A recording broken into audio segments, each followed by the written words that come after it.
Welcome to the Good Old Days of Radio show. This is John Tefteller, your host, and today we are going to do a Arch Oboler. We're in the middle of Arch Oboler, but it's going to be a little different Arch Oboler. It's not going to be Lights Out. It's not going to be Arch Oboler's plays. It's going to be very early Arch Oboler when he was doing Lights Out and moonlighting, writing for other programs, including one of the single most famous radio shows of all time, The Shadow. Now, this is the first time that The Shadow has appeared or made an appearance on the Good Old Days of Radio show. I have to say, honestly, it's not one of my favorite programs. It has a whole lot of people that remember it fondly and love the Who Knows What Evil Lurks in the Hearts of Men, The Shadow Knows, and all that. It's got a great opening and all that. But for me personally, and I've heard a number of them, they're kind of dated and they don't really hold up that well. There are a couple exceptions that I've heard.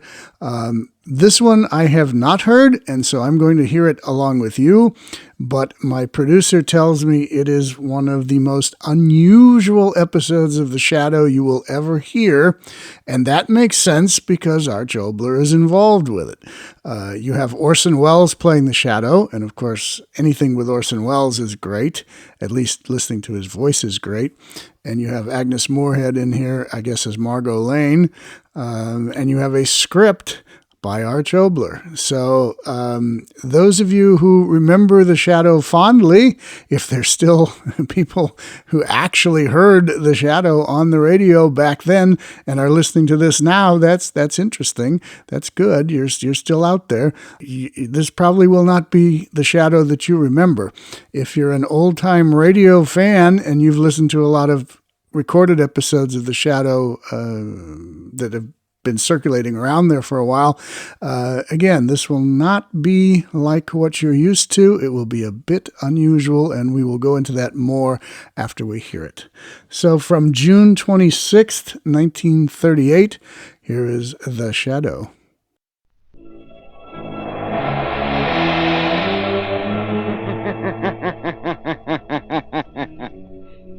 Who knows what evil lurks in the hearts of men? The Shadow knows.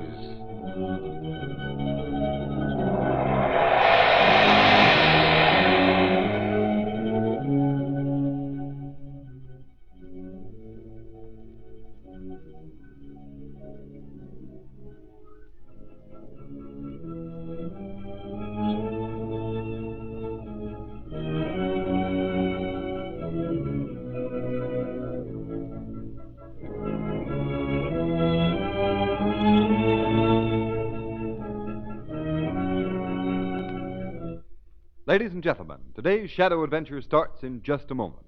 And as usual, it is packed with hair-raising thrills. But none can compare with the thrill and relief that comes from being saved by a Silvertown stop in wet weather driving emergencies. What you need between your car and rain-drenched pavements are the new Goodrich Safety Silvertown tires with the Lifesaver tread. This truly amazing tread actually dries wet roads, protects you against that hazard zone of motoring where a slippery film of water on the road may make complete control of your car almost impossible. That's because the never-ending spiral bars of the Lifesaver tread act like a battery of windshield wipers. They sweep the water right and left, force it out through deep drainage grooves, make a dry track for the rubber to grip. For safety's sake, make your next tires Goodrich Safety Silvertown.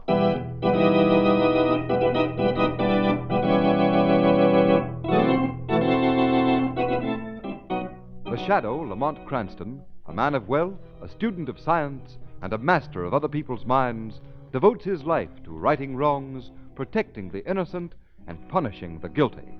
Cranston is known to the underworld as The Shadow. Never seen, only heard, his true identity is known only to his constant friend and aide, Margot Lane. Today's story, The Old People.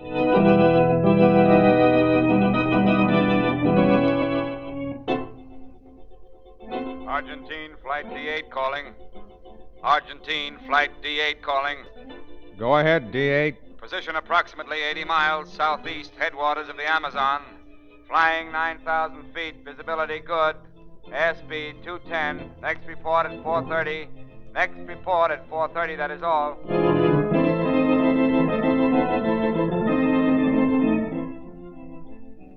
Calling Argentine, flight D8. Calling Argentine, flight D8. What's the matter, D8? Can you hear us? Can you hear us, D8? Your 4:30 report, half an hour overdue, D8. Can you hear us, D8? Calling Argentine, flight D8. Second airliner disappears in South America. Second airliner disappears in South America. Get Now, gentlemen, if you please. In spite of the disappearance of two planes, D7 and D8, as superintendent of this airline, I insist that every effort must be made to establish air contact with South America at once. Consequently, I am sending one more plane to the Argentine in the hope that it will succeed where the D7 and the D8 fail.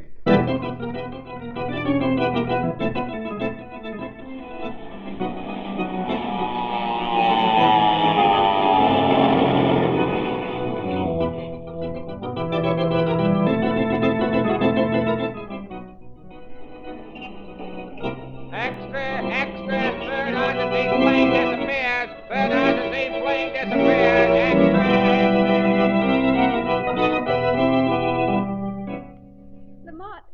Lamont, are you still craning over those maps? What are you doing, brushing up on your geography? In a sense, yes, Margot. And what country interests you now? Not a country, Margot, a continent. South America. Oh, those Argentine planes that disappeared. You're thinking of them. Exactly. There's something very unusual about their disappearance. What do you think happened to them? It isn't probable that three planes, manned by the finest pilots in the world and flying over a well-marked course, should disappear unless they were made to disappear. Made to disappear? Exactly. I'm convinced something other than natural causes made them disappear. Oh, but what? That's what I'm trying to figure out. It's possible they received some message over their radios that took them off their course. Caused their disappearance. But how will you find out for sure? By following the course of the three planes that disappeared. You mean go to South America? Exactly. I'm going to persuade the airlines to send through one more plane for the particular convenience of the shadow. So you're planning to go down the Amazon River? Yes, I'm going to pay a call on Superintendent McWade of the airlines and persuade him to send one more plane through to the Argentine. I, as the shadow, will be its sole passenger. Oh, no, you're wrong, Lamont. Wrong? Yes. You and I will be its sole passengers.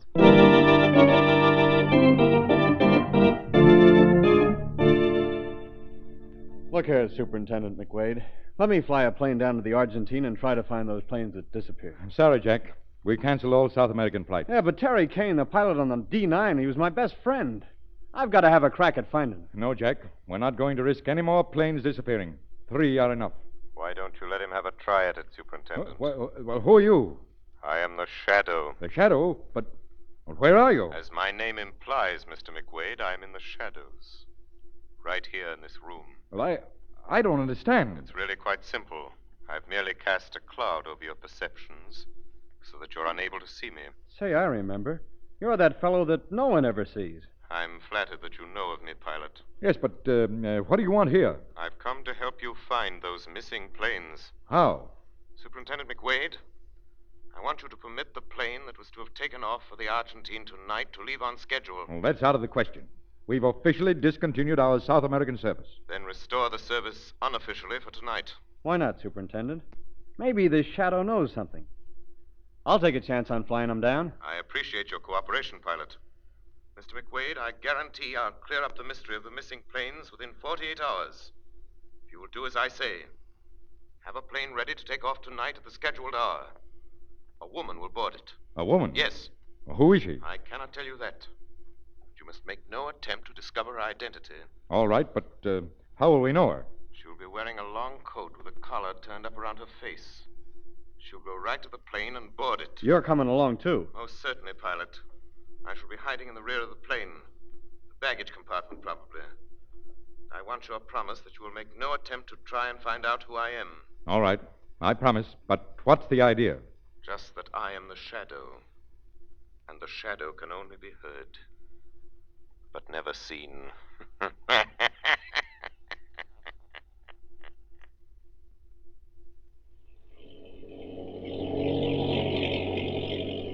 Margot, keep your collar up. The pilot can't see you. It's turned up, Lamont. Just passed over the headwaters of the Amazon. Whatever's going to happen should happen soon. Tell the pilot to watch his course carefully from now on. All right, Lamont. Tell him to hold onto the radio beam and be sure to report any variation in that beam to me at once. I'm expecting an invitation to our fate, and when it comes, we're going to accept it.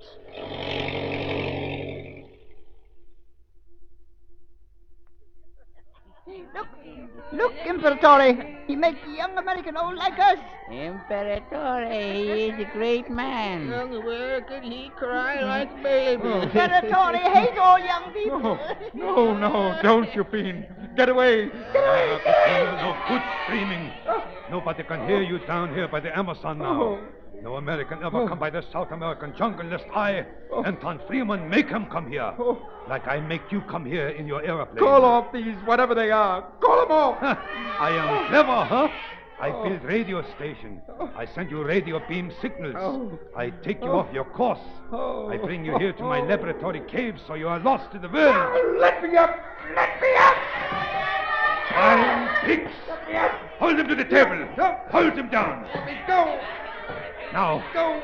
I do my experiment. What are you going to do? I make you very old. You what? Yeah, maybe 90 years. Maybe 100-year-old.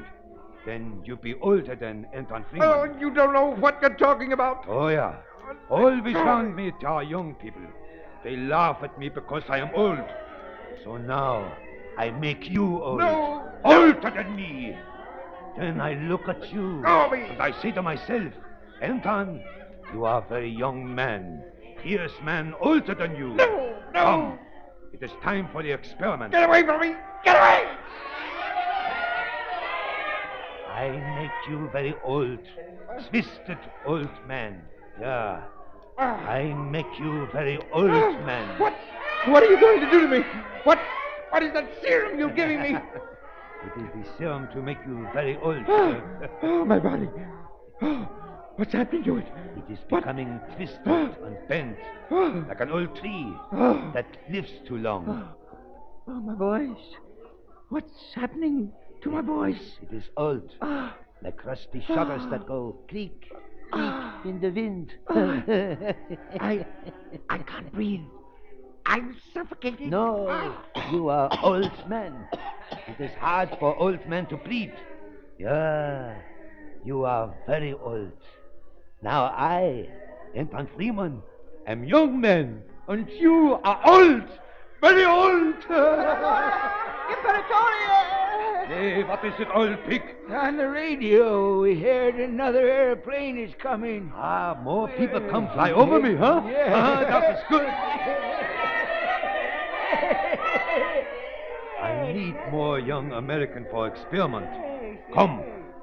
I go send out the radio beam to bring the American here. I trick them come here. They think they listen to radio beam from the Argentine. But they listen to the radio beam I, Anton Freeman, send out to bring them here. Come. We get more American down from sky for my experiment.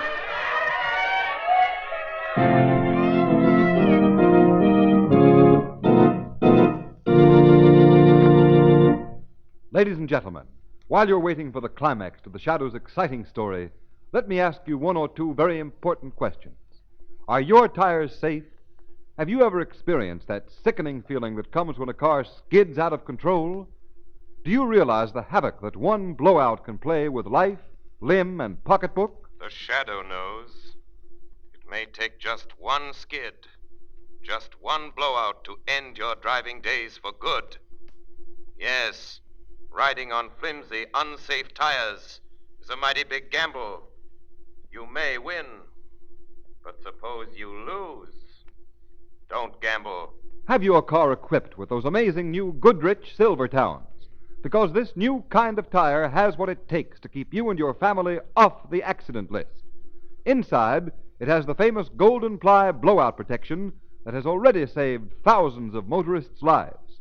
Outside, every new Silvertown has the sensational lifesaver tread that gives you the greatest skid protection, the quickest, safest wet road stops you've ever had in all your driving days. Yes, the new Goodrich Safety Silvertown is really 2 great tires in one, but it costs you nothing extra, not a penny.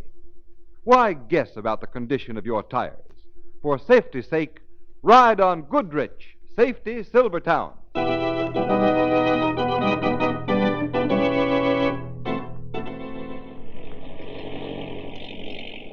We're 110 miles southeast of the Amazon headwaters now, Shadow.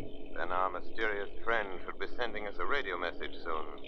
Say, something's happening to the radio beam. A radio beam? Yeah, it's become stronger all of a sudden. So, that's how our unknown friend sends us our invitation. By radio beam. All right, pilot. We accept his invitation. Follow the beam signal he's sending. Yes, Shadow. Better start down now. Okay. Hope I can find a dime to land on. Look, down there. I thought so. The 3 planes that disappeared.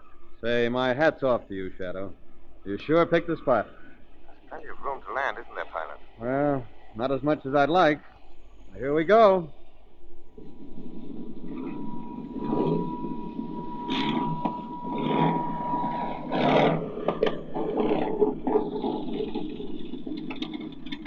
Nice landing, pilot. Oh, thank you, lady. Holy smokes. Look out that window. Look at them. Dozens of tottering old men and women. Hey, that one there, I know that face. That's the face of Terry Kane, an old buddy of mine. Are you sure? Sure, I'd know his face anywhere, only what's happened to him? He was 6'4", and now he's little. His features are all shrunken up. Why, Terry couldn't have been more than 30, but now look at him. Why, he's old as Methuselah. All these men and women, all of them must have been transformed into bent, broken old wretches by some monster. They're breaking into the plane. Hey, I'm going to try to take off. No. Got to find out what's behind all this. Open the door. Let's go out and face them. Hey, it's all right for you to talk, Shadow. You hanging back in the shadows where no one can find you. My power to throw a cloud over the senses and remain unseen will save you from the same fate that befell these other people. Go ahead. Open the door. I'll be with you.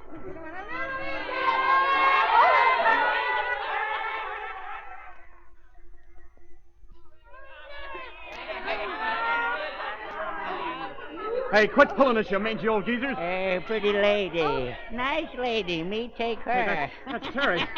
Hey, Terry, don't you remember me? Terry! Young American. Imperator make you old. Older than me. Than me. Terry have pretty lady. Terry, you remember me. Terry! Young American, you pig. Come, we show American how much we hate young men. Hey, Terry! Terry, call these guys off. Get off of me, you warts. Shadow, call them off, will you? They're swarming all over me. Get them off, I tell you. Get away, all of you. Get away. Get away. Oh, your voice has frightened them. They don't understand where it's coming Get from. away, all of you. Get away. Say, it's a good thing you scared them off, Shadow. They were biting and pecking at me like a bunch of toothless mosquitoes. Fiendish little animals. Their bodies and brains and souls have all been shrunk out of them. Fine pigs! Who's that? That must be the gentleman known as Imperatore. Say, he's only a half pint himself. A dwarf. No, he's just an undersized man. Must be around 50. Fine pigs! I tell you, bring the American to me. Now I must get them myself. Ah, my American friends. You come see me, Anton Freeman. Now look here, you. Keep quiet. First, I talk with pretty lady here. It's a long time since I seen such fine white skin. Very long time. Oh, don't touch me. Ah, you are like other American ladies, huh? You do not like me because I am not young, huh? Because maybe you like this big pilot, huh? Because he is young, huh? All right, I make him old. Older than me with my serum. You see then what great man Anton Freeman is. Yeah, very great man. Maybe then you would like me more than him. Come, swines, pigs! Bring the Americans to the laboratory.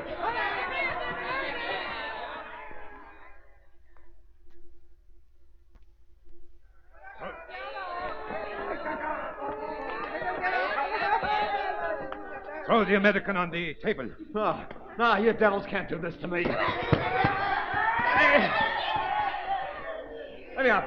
Look at this useless struggles. Let me up, Adam. The young American. Even a young American can do nothing against all the bent-over old men. Where's your great friend, the Shadow, now, lady? I thought he was going to make everything all right. Like Gulliver in the land of the Lilliputians, eh, Dr. Freeman? Hey, who says that? I know the shadow wouldn't fail us, pilot. Our friend the pilot is like Gulliver in the land of Lilliput, eh? Small old men swarming over him and fastening him down. Who are you? Why, I cannot see you. Because I am hiding in the shadows, Dr. Freeman.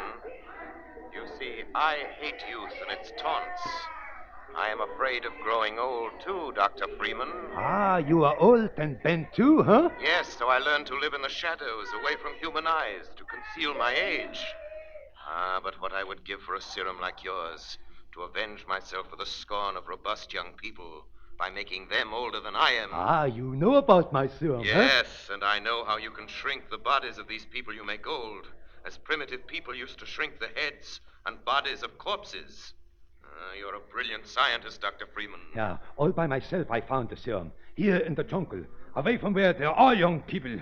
Ah, but they find me here too, those young ones. With the aeroplanes? Yeah, they come flying over me here. So you installed a radio transmitter and sent out radio signals, tricking the planes into flying here and getting lost. So they'd have to make forced landings. Yeah, that is right. And when they landed, I captured the people inside of them and made them into old, bent creatures like you see here. Can they ever be restored to what they were? Never, never. Aren't you afraid they might turn on you, these hideous wretches? Oh, no. You see that switch on the wall? I only have to unlock it with this key and I wear on my belt. I turn the switch on. I escape, and in a minute, I have turned a dynamite destroys the old people. Brilliant, Doctor. Brilliant. Yeah.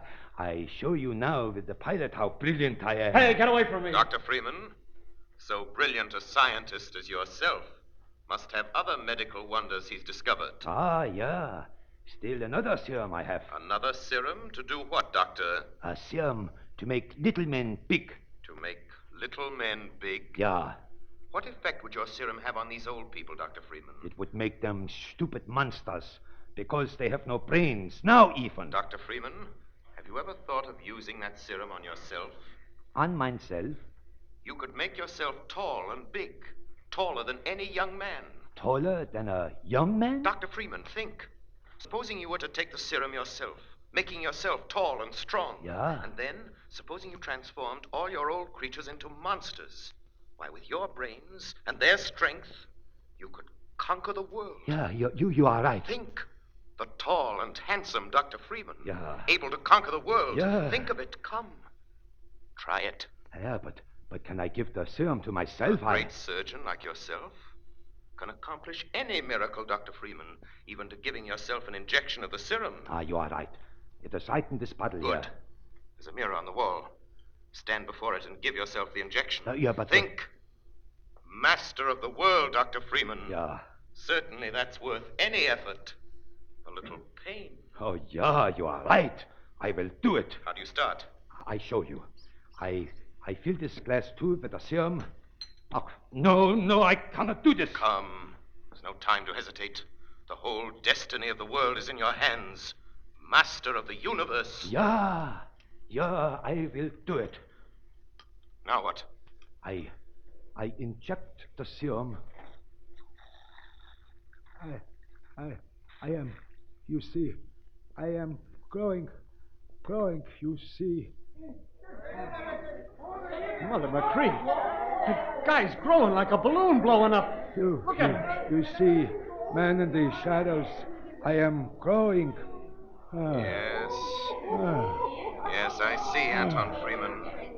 Your body is growing, but your mind, is it growing too? Yeah, the inside, my head, it feel like it get big, like great big rubber ball inside vacuum. Yes, Dr. Freeman, a good description.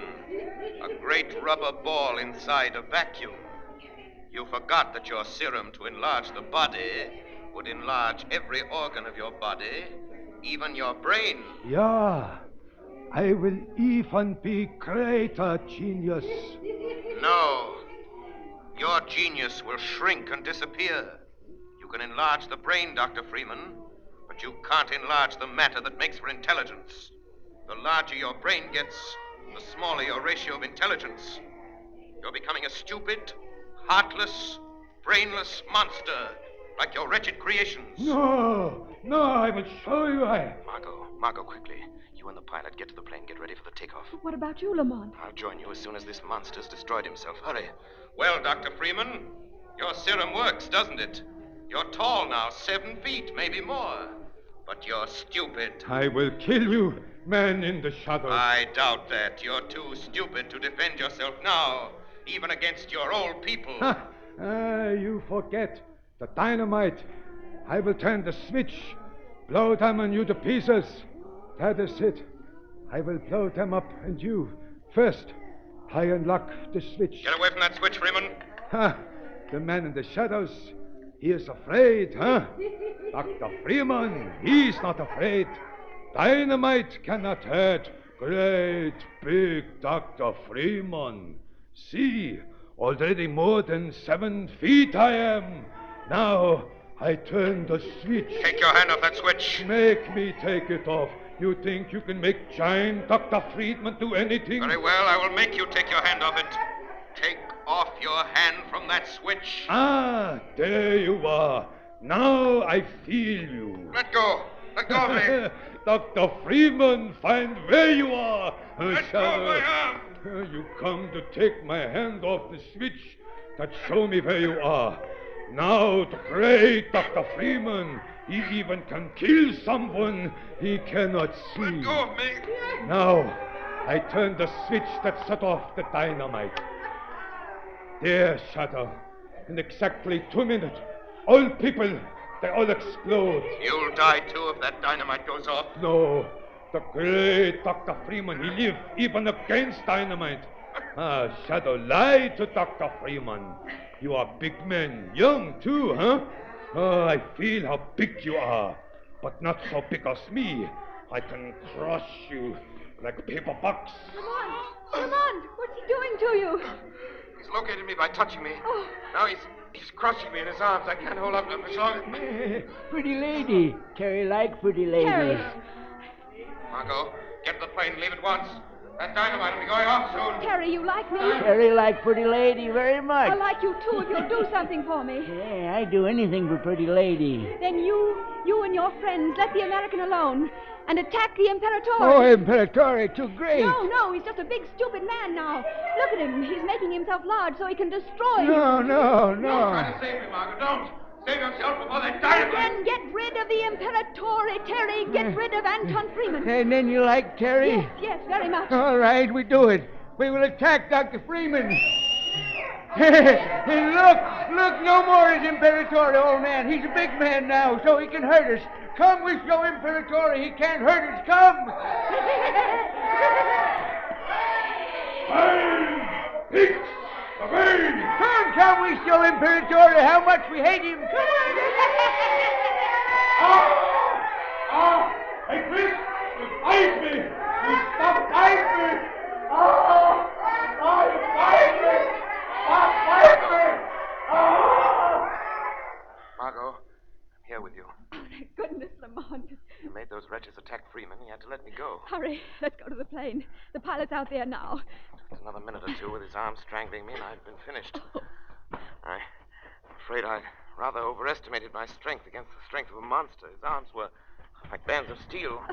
The pilot's ready to take off. Into the plane, quickly. Are you in, Shadow? Yes, I'm with you. All right, pilot, take off. But what about the old people? More merciful that they perish, Margot. It's better that the poor wretches be removed as a scourge from the earth. Okay, here we go. None too soon, either.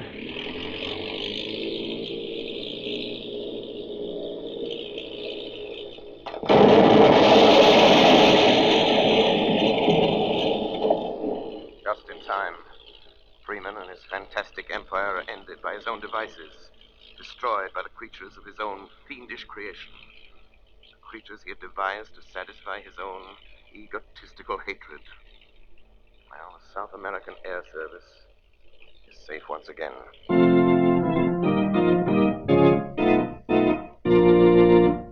You have been listening to a dramatized version of one of the many copyrighted stories which appear in the Shadow magazine, now on sale at your local newsstand.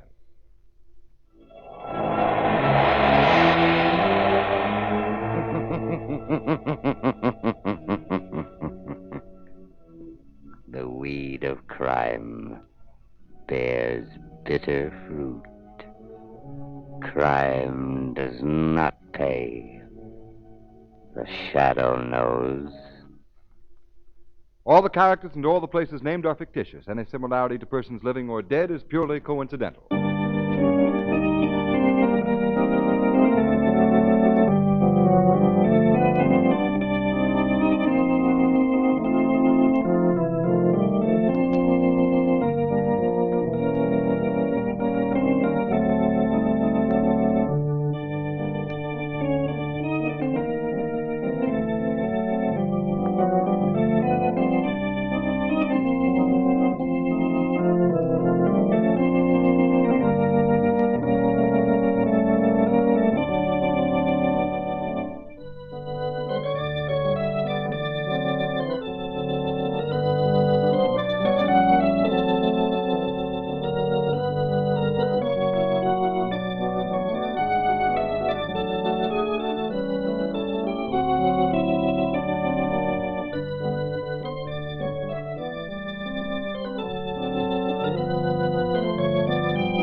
No credit on that to Arch Oboler, but yeah, the script has all the hallmarks of a strange early Arch Oboler play.